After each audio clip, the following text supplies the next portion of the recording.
Quelles sont les caractéristiques de l'Union européenne? Je vais donc dans cette vidéo vous proposer la correction de l'activité A1 qui va nous permettre de brosser un tableau de géographie, notamment de géographie politique et économique de l'Union européenne, ce qui nous permettra ensuite de rentrer un peu plus dans le détail. D'abord un rappel très simple, quelle est la différence entre l'Europe et l'Union européenne? Cette carte vous parle de l'Union européenne et ne vous parle pas de l'Europe. La réalité, c'est que je voulais plutôt que vous réfléchissiez à partir de vos connaissances et que vous en déduisiez des choses à partir de cette carte. Qu'est-ce qu'on peut en déduire? Vous voyez sur cette carte les pays de l'Union européenne. Certains sont considérés comme des membres fondateurs, d'autres sont des membres qui ont rejoint l'Union plus tard, à différentes dates, et ensuite, à l'Est, encore d'autres qui les ont rejointes à différentes dates. On voit que certains pays sont d'anciens membres. Le Royaume-Uni vient de quitter l'Union européenne, vous avez très probablement dû le voir dans les informations. Certains sont candidats pour rentrer dans l'Union européenne. D'autres sont des candidats potentiels, ils ne sont pas encore candidats, mais ils pourraient remplir les critères pour l'être. Enfin, certains sont considérés comme non-membres car ils n'ont pas fait de candidature. Pourtant, ils pourraient légitimement également en faire. Ils n'ont pour l'instant pas décidé de le faire. Enfin, d'anciens candidats qui se sont pour certains retirés. Qu'est-ce qu'on peut retenir? Eh bien, on peut retenir que à l'ouest, c'est assez évident. On a ici l'océan Atlantique, la mer du Nord, et on voit qu'on pourrait avoir ce qu'on pourrait qualifier de frontière naturelle de l'Europe et de l'Union européenne. Pourtant, l'Islande ou le Royaume-Uni n'en font pas partie. Au sud, le continent africain est également une frontière naturelle puisqu'on voit que la mer Méditerranée sépare l'Europe du continent africain. Au nord, il n'y a pas vraiment de frontière puisque l'Europe s'étend jusqu'au nord de la Suède, donc jusqu'au pôle Nord. En revanche, à l'est, c'est un peu plus compliqué. On voit qu'à l'est, certains pays sont clairement membres de l'Union européenne, on peut donc les considérer comme européens. On voit que certains pays sont candidats à l'Union européenne et se considèrent donc comme potentiellement européens. On voit que d'autres sont sous l'influence de l'Union européenne mais ne sont pas candidats. On peut donc s'interroger sur eux-mêmes, se sentent-ils européens? Je ne peux pas répondre à cette question car je ne suis pas ressortissant de ce pays. Enfin, certains pays ne sont pas du tout candidats et ne sont même pas sous influence de l'Union européenne. Je pense tout particulièrement à la Russie, qui est elle-même un pays qu'on pourrait qualifier de pays continent. En fait, il n'y a pas de frontière dite naturelle de l'Europe à l'Est. La limite entre l'Europe et l'Asie à l'Est est ce qu'on pourrait qualifier de limite à géographie variable. À géographie variable, pourquoi? Parce que selon ce que l'on considère comme étant européen, eh bien, on s'aperçoit que les limites de l'Europe ne sont pas les mêmes. Si on les considère, comme je le disais, naturelles, en réalité, c'est un peu compliqué. L'exemple de la Turquie, par exemple, pourrait être intéressant. On considère que le Bosphore est la limite entre l'Europe et l'Asie. Istanbul se trouve sur ce détroit du Bosphore, et tout ce qui se situe à l'ouest, ici de ce petit détroit, est considéré comme en Europe, tandis que tout ce qui se situe à l'est est considéré comme en Asie. On a donc une limite entre l'Europe et l'Asie ici, mais un pays qui donc est pour partie européen, pour partie asiatique. C'est la même chose pour le cas de la Russie. Pourtant, on peut voir que des pays comme l'Ukraine ou la Moldavie, qui se situent aux mêmes latitudes, ne se considèrent pas comme asiatiques, mais se considèrent bien comme européens. En réalité, la limite entre l'Europe et l'Asie n'est pas aussi évidente et on peut même voir que lors de certaines compétitions sportives ou sommets internationaux, eh bien des pays que l'on considère comme faisant partie de l'Asie d'un point de vue purement géographique sont invités à la table des discussions. Je pense aussi bien à des pays du Moyen-Orient que des pays sous influence dite russe qu'on pourrait voir très bien à la table des discussions. Bientôt, il y aura les championnats d'Europe de football. Vous pourrez voir que la Russie est membre de cette compétition officielle. On peut donc noter que l'Europe est un espace géographique. C'est un continent dont les frontières ne sont pas totalement définies. La limite est entre l'Europe et l'Asie est à géographie variable. En revanche, je reviendrai sur cette définition, l'Union européenne, elle est bien claire. C'est une association de 27 États qui partagent des valeurs et ont un projet de développement et de cohésion en commun. Vous pouvez me noter une définition qui fait référence à nos parties qui sont très claires. Les parties qu'on nomme les finistères, qui sont les extrémités d'un continent qui sont situées à l'écart des lieux d'activité majeurs. Ces limites sont extrêmement claires. Nous n'avons pas de finistère sur le front, si je puis m'exprimer ainsi, est de l'Europe.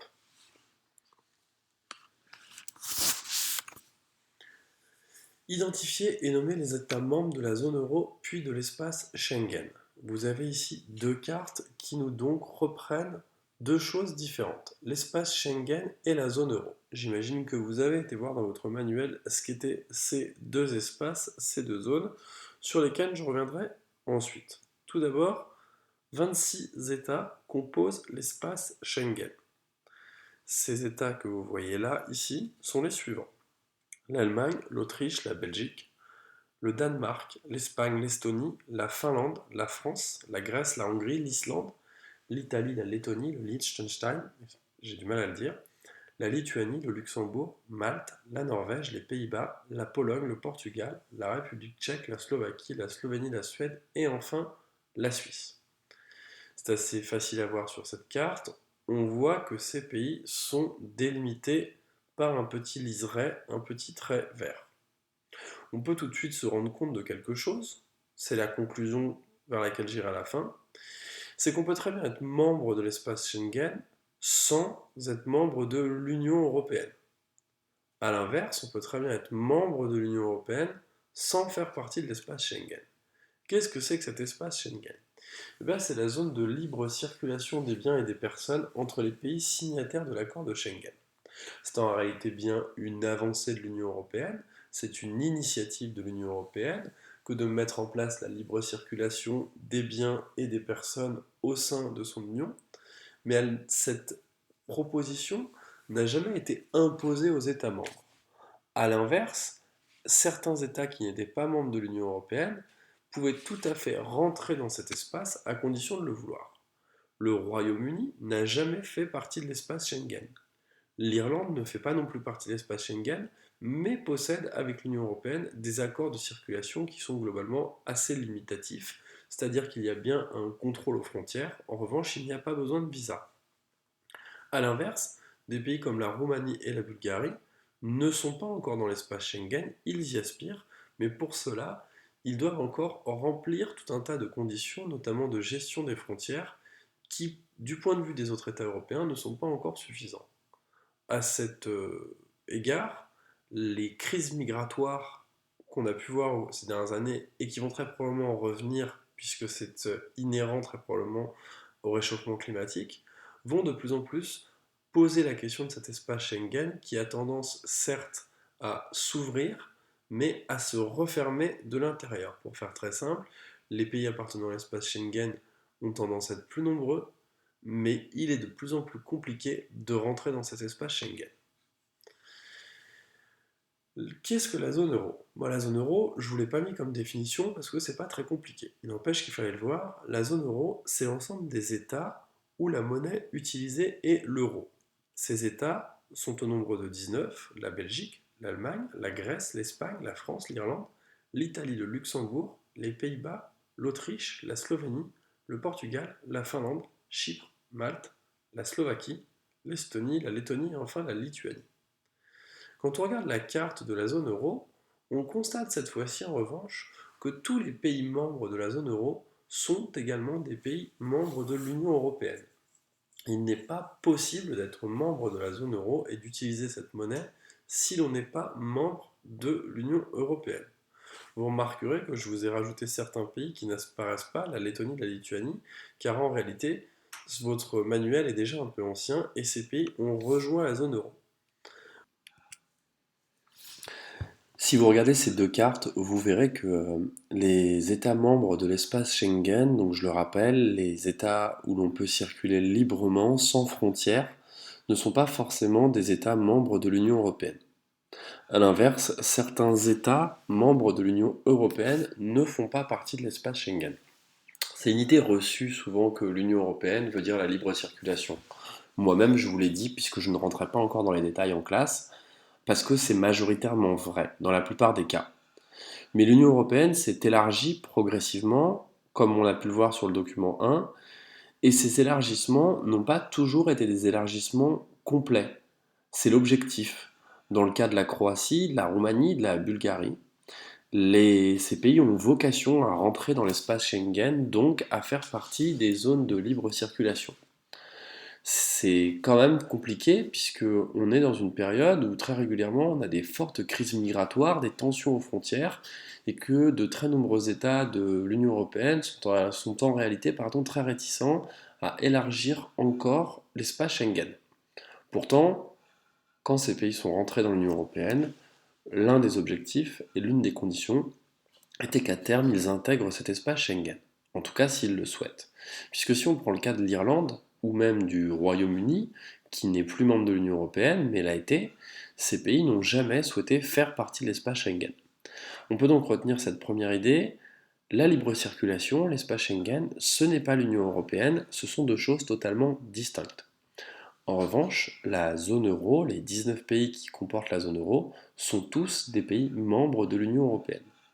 Là encore, il n'est pas obligatoire, quand on rentre dans l'Union européenne, de rentrer dans la zone euro et de prendre l'euro comme monnaie.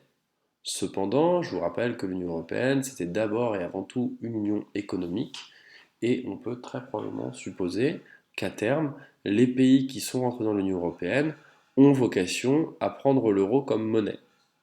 La suite le dira, pour l'instant, certains pays, clairement, ne veulent pas de l'euro comme monnaie. Je pense à la Suède, je pense au Danemark, qui veulent garder une politique monétaire propre à leurs États. Les pays membres de la zone euro sont tous des pays de l'Union européenne. L'espace Schengen est en revanche distinct de l'Union européenne. Pourquoi est-ce que je vous ai fait noter à plusieurs reprises tous ces noms d'États de manière assez redondante, de manière assez rébarbative? Vous avez dû toutes et tous vous dire pourquoi est-ce que M. Perrochot nous fait noter tout ça? C'est un peu fatigant, pour le dire poliment. Eh bien parce que, à la fin de ce chapitre, je vais vous proposer une petite note bonus, un travail qui sera à me rendre sur format papier. Quand je dis une note bonus, c'est un travail qui est à rendre obligatoirement. Mais bonus parce que c'est une bonne note assez facilement acquise. Je vais vous demander de me faire cette activité A5 que je ne vais vous donner que sur format papier, qu'il faudra donc me rendre sur format papier et pas en photographie, et qui est donc un travail de cartographie extrêmement simple qui consiste à me reprendre l'ensemble du continent européen, l'ensemble des États du continent européen, et à m'y ajouter les différentes caractéristiques, à savoir ceux qui sont membres de l'Union européenne par ordre d'entrée, ceux qui appartiennent à la zone euro et ceux qui appartiennent à l'espace Schengen. Enfin, quel type de liens unissent les Européens? Si vous avez lu ce document, vous devez savoir que l'Union européenne désigne tous les ans une ville comme capitale européenne de la culture. À quoi ça sert d'être capitale européenne de la culture? Eh bien, il faut savoir que la particularité de l'Union européenne, c'est que c'est le continent, l'Europe, où il y a le plus de déplacements intracontinentaux et de tourisme de capitale. Il s'agit donc de mettre en lumière une ville pour attirer sur elle tout un tas de ressources, des ressources économiques, bien évidemment je pense au tourisme, mais pas seulement, et du coup créer par là une dynamique européenne de la culture. On peut noter que les Européennes et les Européens ont des liens culturels forts. Chaque année, une ville européenne est désignée capitale européenne de la culture, ce qui lui permet de bénéficier d'un rayonnement dans tout le continent.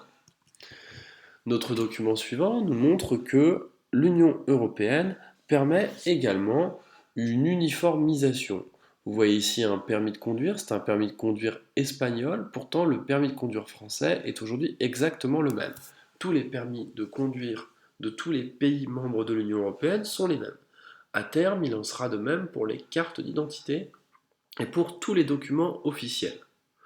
On peut voir que les cursus universitaires sont également les mêmes. Aujourd'hui, quel que soit le pays européen, il est censé à la fac y avoir trois diplômes, la licence, puis le master, puis le doctorat, qui sont passés normalement sur le même temps, 3 ans pour une licence, 5 ans pour un master, et ensuite pour un doctorat, en réalité c'est assez variable selon les filières, puisque un doctorat de médecine est souvent un peu plus long à passer qu'un doctorat par exemple de mathématiques.